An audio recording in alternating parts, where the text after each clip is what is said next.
Pakistani cricket action के साथ मैं हूं आपका शम्माद मुसा। भाई आप लोगों को पता चल तो गया ही होगा आज किसकी बात होने वाली है। भाई प्रिंस ऑफ इंडिया जैसे उतरा है आज इंग्लैंड के मैदान बर्मिंघम के अंदर और तबाहियां उतारी हैं। उसने अकेला बंदा 269 रन करके चला गया। रिकॉर्ड्स की तरफ आते हैं। First Indian ever to score 250 plus run in England conditions. भाई पहला कैप्टन जिसने 200 प्लस रन किए इंग्लैंड की कंडीशन में। यंगेस्ट कैप्टन एवर 25 ईयर से नीचे जिसने 269 रन किए हैं। भाई रिकॉर्ड्स के अंबार लगा दिए। बैक टू बैक 2 मैचेस 2 सेंचुरियां कर दी। आज से पहले विराट कोहली के पास ये रिकॉर्ड था। विराट के बाद कौन मैदान में उतरा? Prince of India. भाई लिटिल मास्टर उनके पास, उसके बाद तेंदुलकर द मास्टर उनके पास, उसके बाद किंग उनके पास और प्रिंस भी अब उनके पास आ गया। हिटमैन भी उनके पास था। तबाहियां उतरी हैं। जब वो बंदा बैटिंग में आया तो उसने बैटिंग में आउटस्टैंडिंग, जब बॉलिंग में आया तो आकाशदीप ने आकर रॉकेट्स फेंक किया। विदाउट बुमराह वो 2 पे 2 विकेट्स लेके चला गया। 77 पे 3 आउट है। इंग्लैंड के स्टंप्स हो गए हैं। पाकिस्तानी पब्लिक से ये जानेंगे कि कल के दिन में जैसे पहले मैच में हुआ था 4 दिन इंडिया ने डोमिनेट किया था। लास्ट डे में थोड़ा सा इशू हुआ और इंडिया मैच हार गया। सेकंड मैच में क्या होगा? पहला दिन इंडिया के नाम, दूसरा दिन तो तबाहियां फिरी है ना भाई साहब। 587 रन। इंग्लैंड 2 बारियों में भी इतने रन नहीं कर सकता अगर मेरे से पूछें, लेकिन ओपिनियन जानते हैं थोड़ी सी और पूछते हैं कि गिल के ऊपर सबसे पहले एज यू ऑल नो कि गिल आमना का हमेशा से फेवरेट रहा है कि उस पे क्या कहती हैं? आपकी सारी बातें एक तरफ और ये जो लास्ट लाइन थी ये एक तरफ है। So the point is right now everyone who is watching me you are अगर आप शुभमन गिल की इनिंग की बात करते हैं you are basically looking at the world's best skipper in test cricket when you are looking at Shubman Gill. और शुभमन गिल की आज की इनिंग ने बता दिया है that he is not just here for playing, he is here for ruling the cricket era. और मेरे ख्याल में this era of cricket now belongs to Shubman Gill and also Jaiswal की भी बात करूंगी।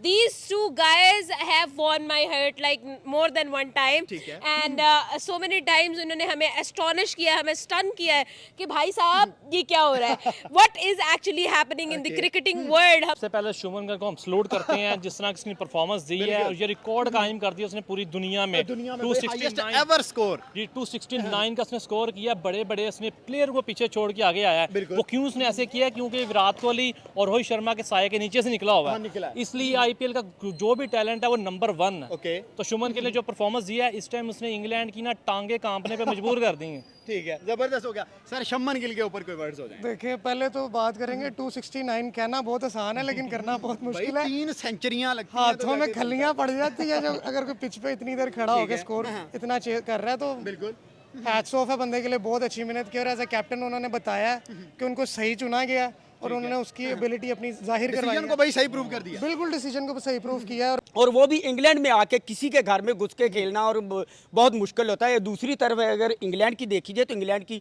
बहुत तगड़ी साइड थी और इंग्लैंड की क्या लें कि सारे टोटल सीनियर प्लेयर थे और उनके आगे आके परफॉर्म करना क्या लें कि और वो भी उनके घर में बहुत ही जबरदस्त कह लें। जिस तरह आज उसने इनिंग खेली और जिस तरह आज उसने चौके छक्के मारे और आज उसने जिस तरह ये टेस्ट नहीं था ये वनडे खेल रहा था। आज उसकी जो परफॉर्मेंस थी अगर उसकी एवरेज निकाल के देख रहे तो वनडे की तरह खेला है। वो टेस्ट की तरह बिल्कुल भी वो बच्चा नहीं खेला और किसी तरह था कभी उसके चेहरे से ये नहीं लगा कि यार ये टेस्ट खेल रहा है और कैप्टन है। हम लोग देख रहे हैं 25 साल का एक लड़का, the 25 years old guy who is the young captain and in his debut he performs a remarkable century. इतनी जल्दी विराट कोहली का बैकअप तैयार सिर्फ 2 मैचेस में?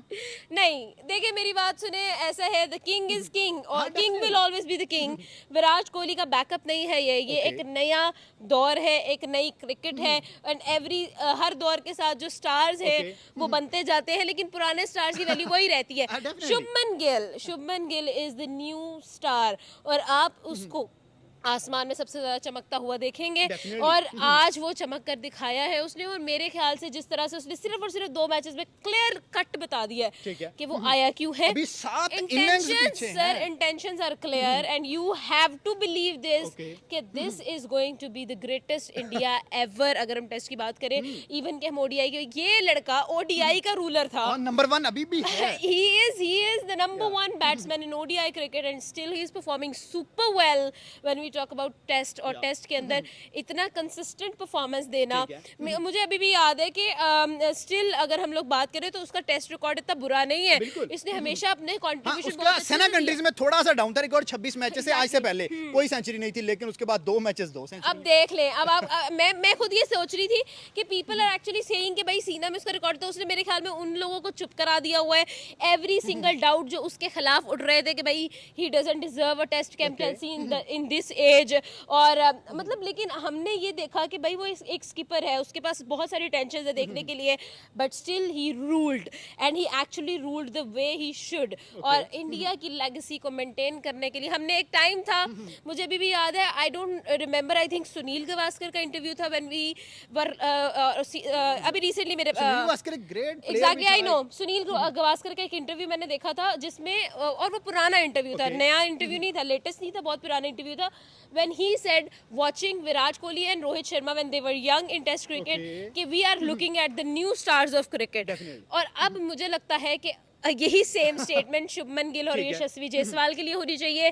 लास्ट सीरीज 2024 की series England versus India in India उसमें स्टार था Yashasvi Jaiswal and right now no doubt he is also performing so well. पहले में 100 now 87 and also Shubman Gill 102 169 this is insane. Okay last में अब आपसे बात करते हैं, डे 3 की तरफ इंडिया भी बढ़ रहा है, इंग्लैंड भी बढ़ रहा है, हम भी बढ़ रहे हैं, लेकिन बनेगा वहां पे क्या? क्या जॉय रूट कमबैक करवाएगा, हैरी ब्रूक कमबैक करवाएगा, बेन स्टोक्स एक अच्छी इनिंग लगाएगा? सिर्फ एक मुझे बेन स्टोक्स का डर है, उसके अलावा मुझे किसी का डर नहीं है। आई स्वेयर मुझे सिर्फ एक Ben Stokes is the one जिसने नो आउट के बाद भी जितवा दिया। डेफिनेटली वो एक बहुत जबरदस्त एग्जैक्टली और लेकिन ये है कि still Ben Stokes no doubt he has the experience but he does not have that peak वाली स्ट्रेंथ राइट। तो मेरे ख्याल में वो एक्सपीरियंस तो उसके पास है लेकिन अभी वो पीक उस पर नहीं है जो पहले एक टाइम पे था। मैच की प्रेडिक्शन ही लेंगे, डे 3 की प्रेडिक्शन कितना इंडिया की तरफ रहेगा, कितना इंग्लैंड की तरफ? 100 में this is going to be 110% India because मुझे नहीं लगता कि स्किपर अपनी ये इतनी बड़ी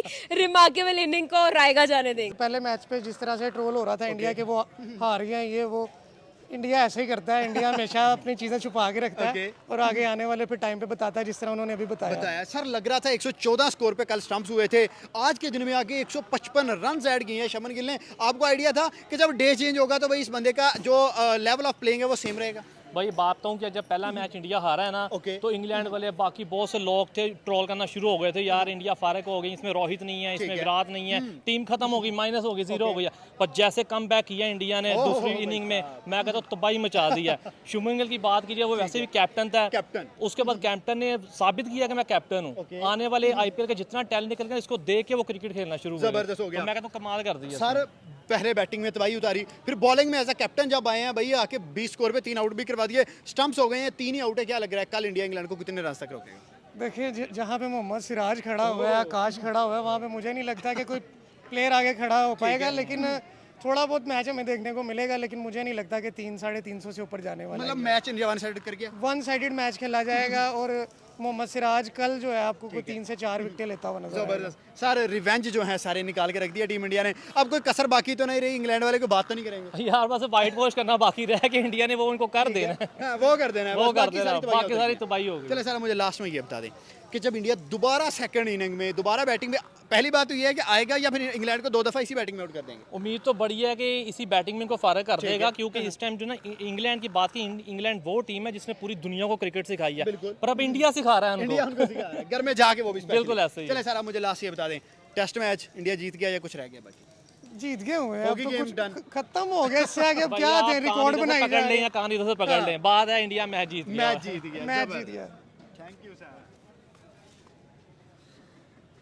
क्योंकि कैप्टन पे हमेशा कैप्टन की परफॉर्मेंस लो होती है। क्यों होती है कि यार वो कैप्टन जो होता है उस पर बर्डन होता है पूरी टीम को चलाना, या कह लें एक सीरीज को होता है। लेकिन शुभमन गिल पे ऐसा हमें कोई दोनों मैचेस में नहीं नजर है। पहला मैच हार गया इंडिया, कोई मसला नहीं, बच्चे थे कह लें, उन्होंने दूसरे मैच में जो कमबैक किया, अगर वैसे ओवरऑल देखा जाए तो इंडिया की एक परंपरा भी चली आ रही होती है, जिस तरह कहते हैं कि पहला मैच दे देते और दूसरा मैच वो कभी भी नहीं देते। आपको लग रहा है जिस तरह वो आज खेले और जितना उन्होंने टारगेट दिया है इंग्लैंड कर पाएगी? कभी भी नहीं कर पाएगी। इंग्लैंड की जिस तरह 3 विकेटें उनकी जा चुकी हैं, 2-2 4-4 स्कोर बना के उनके मेन कह लें कि विकेट जा चुकी है, बाकी पीछे उनका परफॉर्म करने वाला रह कौन गया? जॉय रूट पकड़ा गया तो गेम गई। जॉय रूट कितना कर लेगा यार, सेंचुरी कर लेगा, कितना जॉय रूट कर लेगा, 150 कर लेगा, इससे ज्यादा जॉय रूट क्या करेगा? बर्तरी ले गया इंडिया, तो बाकी इंडिया जो है वो ले गया और दूसरा मैच इंडिया का खत्म हो गया मैच। सर बात करें कल के दिन में जब स्टंप्स हुए 114 रन से शुभमन गिल के, आज के दिन में 155 रन ऐड किया उस बंदे ने, क्या ऐसी उम्मीद थी कि यार एक 25 साल का बच्चा जो अभी पहली सीरीज एज कैप्टन खेल रहा है इतना जबरदस्त नॉक खेल जाएगा? यार अगर इंडिया की कह लें कि सिलेक्शन में कोई कमी नहीं है, अगर उन्होंने इतना बड़ा कह लें कि एक फैसला लिया कि बड़ों के बगैर जिस तरह जो भेजे हैं, जिस तरह जसवाल भेजा है और दूसरा शुभमन गिल है और जिस तरह हार्दिक पांड्या और जडेजा है, और यकीन करें कि बहुत अच्छा था। इंग्लैंड को एक तरफ लग भी रहा था कि कह लें रोहित शर्मा विराट कोहली नहीं है, और मेन उनको डर था बुमराह का, बुमराह इंजर्ड हो गया, बुमराह भी नहीं है। अब उनको लग रहा था कि इंडिया टीम हलवा है, लेकिन हलवा नहीं, हलवे के अंदर भी मिर्चें थी और ये चुभी है इंग्लैंड को, तो वो चुभी हैं और दूसरे मैच में आके चुभी, और इंग्लैंड को आगे तीसरे मैच के लिए इंग्लैंड को देखना स्क्वाड के अंदर चेंजिंग नजर आएगी। अब सर 2024 में इंडिया और इंग्लैंड की 5 मैच की सीरीज हुई थी, पहला इंडिया हारा फिर 4 जीता था, क्या हिस्ट्री खुद को रिपीट कर रही है? क्या 2024 वाले सीन दोबारा 2025 में देखने को मिलेंगे? यार ये बिल्कुल हिस्ट्री चेंज होती नजर आ रही है, चेंज और होती नहीं, रिपीट होती नजर आ रही है बिल्कुल, और इंडिया करके दिखाएगा। ठीक है, इस सीरीज में अब मैन ऑफ द मैच पूरी सीरीज में 10 इनिंग्स अभी 7 इनिंग्स बाकी हैं, अभी 3 हुई हैं, क्या लग रहा है मैन ऑफ द मैच कौन रहेगा? Oh sorry, man of the इसका सीरीज का प्रिंस सर।